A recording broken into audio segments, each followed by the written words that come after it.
Perfect उकडीचे मोदक बनवण्यासाठी या खास टिप्स नक्की कामी येतील। मऊ लुसलुशीत उकडीचे मोदक बनवता यावेत हे प्रत्येक अन्नपूर्णेचे स्वप्न असते। त्या स्वप्नपूर्तीसाठी या खास टिप्स।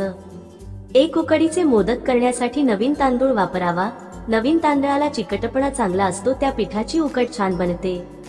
2 मोदकाच्या पिठासाठी आंबेमोहोर, इंद्रायणी आणि बासमती तांदूळ समप्रमाणात घ्यावे। एकट्या बासमती तांदळापासून बनवलेले मोदक कडक होतात, किंवा नुसत्या आंबेमोहोर तांदळात घरचा भाताचा तांदूळ एकत्र करावा। 3 तांदूळ हलक्या हाताने धुवून घ्या, खूप चोळून धुवू नये, अन्यथा पिठाला आवश्यक असलेला चिकटपणा कमी होतो। 4 15 ते 20 मिनिटे तांदूळ निथळत ठेवावा, नंतर घरात सावलीत सुती कापडावर तो वाळवून घ्यावा, पण उन्हात नाही। 5 तांदूळ पूर्ण वाळल्यावर तो बारीक दळून आणावा, मिक्सरला दळू नये। दळून आणल्यावर ते पीठ वापरण्याआधी मैद्याच्या बारीक चाळणीने चाळून मगच वापरावे। 6 मोदकाचे सारण करण्यासाठी ओला नारळ खवून घ्यावा। नारळ वापरण्याआधी तो चांगला आहे की नाही हे तपासण्यासाठी नारळाचे पाणी पिऊन बघावे, अन्यथा सारण बिघडू शकते।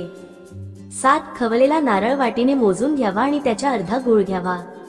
8 गूळ खोबऱ्याचे मिश्रण एकत्र करून ठेवावे आणि 15 मिनिटे एकजीव होऊ द्यावे। 9 सारण करायला लोखंडी कढई वापरा, त्यामुळे सारणाला विशिष्ट खमंग चव येईल। 10 सारण साजूक तुपावर करावे, आवडत असल्यास त्यात खसखस घालावी। 11 सारण कोरडे होईपर्यंत मंद आचेवर परतून घ्यावे, कढईत ओलावा दिसेनासा झाला म्हणजे सारण तयार झाले असे समजावे। 12 सारण ओलसर किंवा सैल वाटले तर त्यात 2 चमचे तांदळाची पिठी घालावी आणि सारण जास्त कोरडे वाटले तर 2 चमचे दूध घालावे आणि पुन्हा थोडेसे परतून घ्यावे। 13 सारण थोडे ओलसर वाटले तरी हरकत नाही, मोदक उकडून झाल्यावर ते व्यवस्थित लागते। 14 सारण नीट शिजले गेले पाहिजे, नाहीतर सारण वाफवताना पाणी बाहेर येते। 15 सारण थंड झाल्यावरच त्यात वेलची जायफळ पावडर घालावी, गरम असताना घातली असता तिचा सुवास लागत नाही। 16 तयार झालेल्या सारणात खोबऱ्याचा एखादा तुकडा किंवा नारळाच्या किशीचा केस येता कामा नये, अन्यथा मोदक वळताना त्या सारणामुळे मोदक फुटू शकतो। 17 उकड काढण्यासाठी खोलगट आणि जाड बुडाचे भांडे वापरावे। 18 उकड काढण्यासाठी पिठाच्या दीडपट पाणी उकळून घ्यायचे। पिठाचा चिकटपणा किती असेल याचा अंदाज सुरुवातीला येत नसेल तर उकळलेल्या पाण्यातून अर्धा वाटी पाणी बाजूला काढून ठेवा। पिठी घालून उकड काढताना पिठी कोरडी वाटल्यास ते अर्धा वाटी पाणी वापरावे। 19 नव्या तांदळाला चिकटपणा जास्त असल्याने पाणी मोजून मापून घ्यावे लागते, तर जुन्या तांदळाचे पीठ असल्यास जास्त पाणी लागते।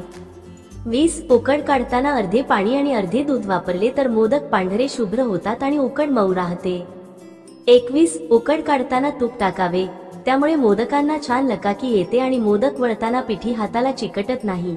मात्र तूपही प्रमाणात टाकावे, नाहीतर तूप जास्त झाल्याने मोदक वाफवताना फुटतात आणि तूप कमी झाले तर वाफवून झाल्यावर चिवट होतात। उदाहरण 1 वाटी पिठाला अर्धा चमचा तूप उकड करताना घालावे। 22 उकड काढताना चिमूटभर मीठ आणि चिमूटभर पिठी साखर घालावी, यामुळे देखील छान चव आणि लकाकी येते। 23 दूध पाणी उकळल्यावर त्यात तांदळाची पिठी घालावी। मोदकासाठी उकड मऊ होणे गरजेचे असते। उकड कोरडी वाटत असल्यास गरम पाण्याचा हक्का मारावा आणि मिश्रण एकत्र केल्यावर 2 ते 3 मिनिटे झाकण ठेवून दणदणीत वाफ काढावी। 24 वाफ काढून झाल्यावर उकड एका परातीत काढून घ्यावी, नंतर एका वाटीच्या सहाय्याने पिठाच्या गुठळ्या मोडून घ्याव्यात, त्यात एकही गुठळी राहणार नाही याची काळजी घ्यावी। 25 गुठळ्या मोडून झाल्यावर गरम पीठ मळण्यासाठी गार पाण्यात हात लावून पीठ मळावे, जेणेकरून चटका लागणार नाही आणि उकड मऊ लुसलुशीत मळता येईल। 26 उकड तयार झाली की नाही हे ओळखण्यासाठी एक गोळा तयार करून घ्यावा आणि त्याला बाजूने दाबून बघावे, त्या गोळ्याला वेग पडत नसेल तर उकड व्यवस्थित तयार झाली असे समजावे। 27 मोदक लगेच वळणार नसाल तर उकड ओल्या कापडाने किंवा भांड्याने झाकून ठेवावे। 28 मोदक करताना जेवढे मोदक वळले जातील तेवढीच उकड घ्यावी, बाकीची पुन्हा झाकून ठेवावी, घेतलेले पीठही पुन्हा मळून घ्यावे। 29 उकडीचा छोटा गोळा करावा, तो तांदूळाच्या पिठीत बुडवून घ्यावा, पिठीच्या सहाय्याने पारी तयार करावी। पारी करताना काठापासून सुरुवात करावी आणि तसे करत मधल्या भागी जावे आणि खोलगट वाटी करून घ्यावी। तांदळाच्या पिठीमुळे पारी करणे सोपे जाते। 30 पारीमध्ये थोडी जाडसर आणि बाजूला पातळ असावी, म्हणजे मोदक फुटत नाही आणि कळ्या सुबक येतात। 31 पारीत सारण भरताना प्रमाणात भरावे, कमी नाही व जास्तही नाही, तर बेताने भरावे। 32 पारी करताना अंगठा आणि बाजूच्या 2 बोटांचा वापर करावा, चिमटीने पारीला कळी पाडावी आणि बाजूच्या 2 बोटांनी खालपर्यंत व्यवस्थित आकार द्यावा। नंतर त्या पाकळ्या जवळ करून मोदकाचे टोक काढावे। 33 जर हाताने खोलगट पारी करता आली नाही तर पारी लाटूनही करता येईल। ती बाजूने पातळ व मध्यभागी जाडसर ठेवावी। 34 मोदक करताना अधेमध्ये हात धुवून घ्यावेत, नाहीतर बोटांना लागलेली उकड कोरडी होऊन पुढच्या मोदकाची पारी फाटू शकते। 35 मोदक लगेच वाफवणार नसाल तर त्यावर ओले सुती कापड टाकावे, त्यामुळे मोदक कोरडे पडणार नाहीत। 36 मोदक वाफवण्यासाठी चाळणी किंवा इडली पात्र वापरावे, मात्र मोठे छिद्र असलेली चाळणी वापरू नये। 37 मोदक वाफवताना हळद किंवा केळीचे पान वापरावे, त्यामुळे मोदकाला छान वास आणि चव येते। मोदक वाफवायला ठेवण्याआधी पानाला तुपाचा हात लावून घ्यावा, म्हणजे मोदक चिकटणार नाहीत।